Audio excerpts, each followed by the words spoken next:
5 seconds. Start. अध्यक्ष महोदय, मैं आपका आभारी हूँ कि आपने मुझे बोलने का अवसर दिया।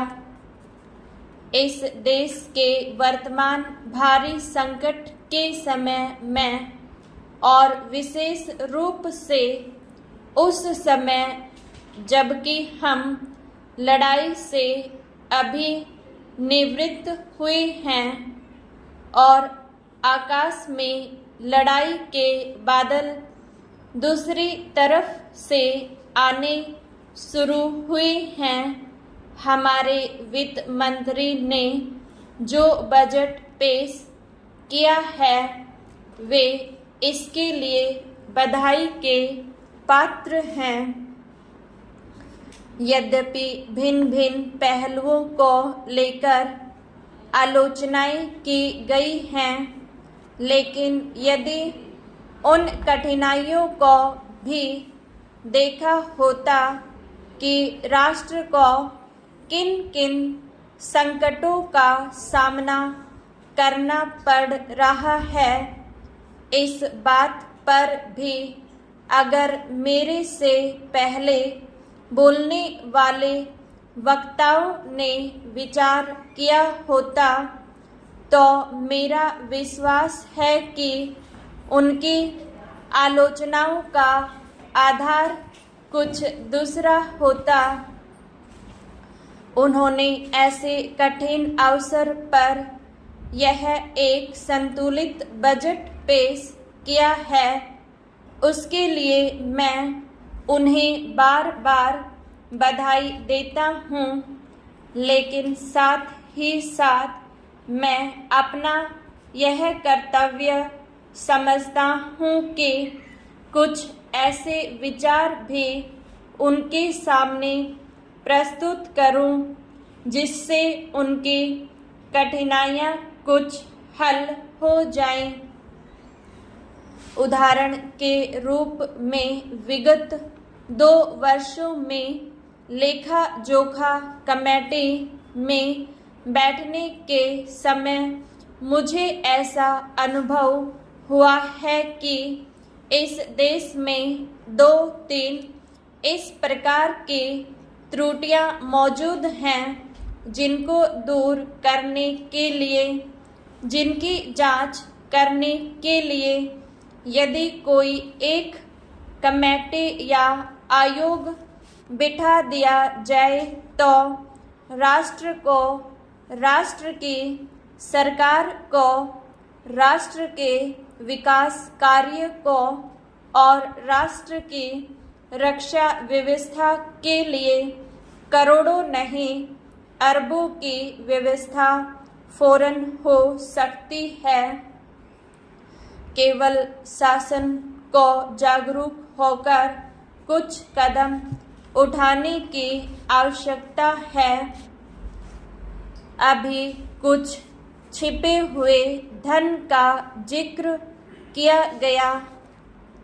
सरकार ने भी समय समय पर ऐसा आभास दिया है कि इस देश में लगभग 30,000 करोड़ रुपए का छिपा धन मौजूद है। स्वयं मैं समझ नहीं पाता हूँ कि जब सरकार ऐसा अनुभव करती है तो इसकी व्यवस्था करने में उसको दिक्कत क्या आ रही है। ऐसा मालूम होता है कि कहीं इच्छा शक्ति की कमी है। भारत की इस सरकार ने अपनी शक्ति का ठीक से उपयोग करके उस दुश्मन के दांत खट्टे किए जिसके के ऊपर विश्व के शक्तिशाली और इंग्लैंड जैसी शक्तियों का अटूट सहारा था और जिसको कि उन्होंने हमारे विरुद्ध उकसा कर खड़ा किया था और अपना पूर्ण सहयोग दिया था। अध्यक्ष महोदय, मानव संसाधन विकास मंत्रालय की मांगों के संबंध में बोलने के लिए मैं खड़ा हुआ हूँ। शिक्षा की पद्धति के बारे में, उसमें परिवर्तन लाने के बारे में, इस क्षेत्र में हमें जो असफलता हाथ लगी है उसके बारे में अभी मेरे मित्र ने बहुत कुछ कहा है। दुर्भाग्य की बात यह है कि देश में सभी लोग यह मानते हैं कि शिक्षा में प्रगति नहीं हुई है, शिक्षा पद्धति में आमूलचूल परिवर्तन नहीं हुई है, लेकिन फिर भी इस दिशा में कुछ किया नहीं जाता है।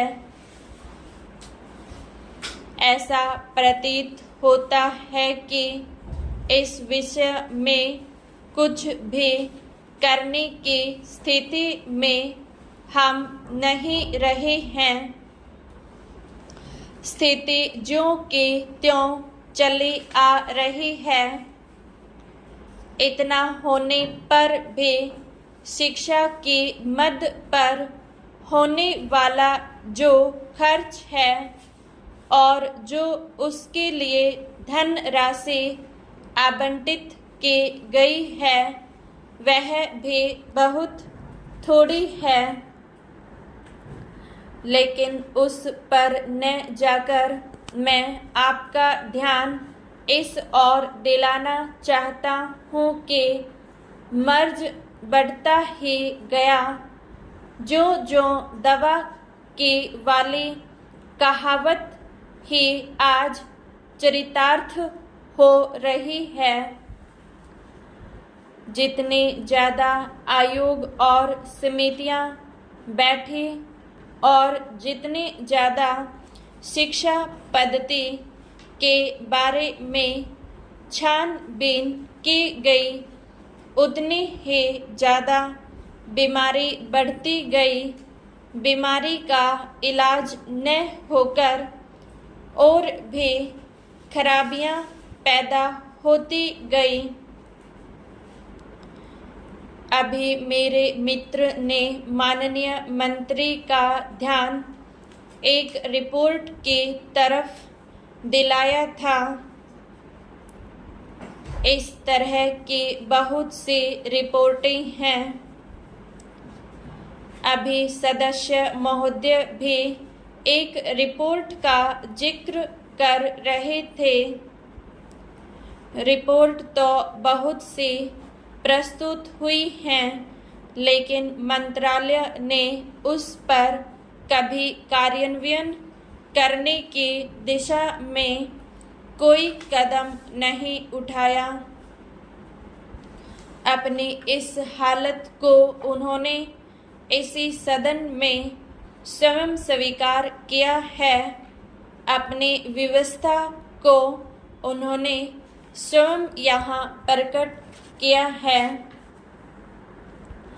इस विषय पर और अधिक न कहकर मैं आज के दिन मानव संसाधन विकास मंत्रालय का ध्यान दो विशेष विषयों की तरफ दिलाना चाहता हूँ। पहली बात तो मैं हिंदी के बारे में कहना चाहता हूँ। मंत्रालय का काम हिंदी का प्रसार और प्रचार करना है। हिंदी हमारे देश की राष्ट्रभाषा है। संविधान ने उसको राष्ट्रभाषा का स्थान दिया है, लेकिन हिंदी को वह स्थान अभी तक भी ठीक से प्राप्त नहीं हुआ है। इसके कई कारण हो सकते हैं। एक कारण हिंदी प्रेमियों का अधिक उत्साह हो सकता है। दूसरा, दलगत राजनीति से प्रभावित होकर राजनेताओं का भाषा के बारे में अपनाया गया दृष्टिकोण हो सकता है।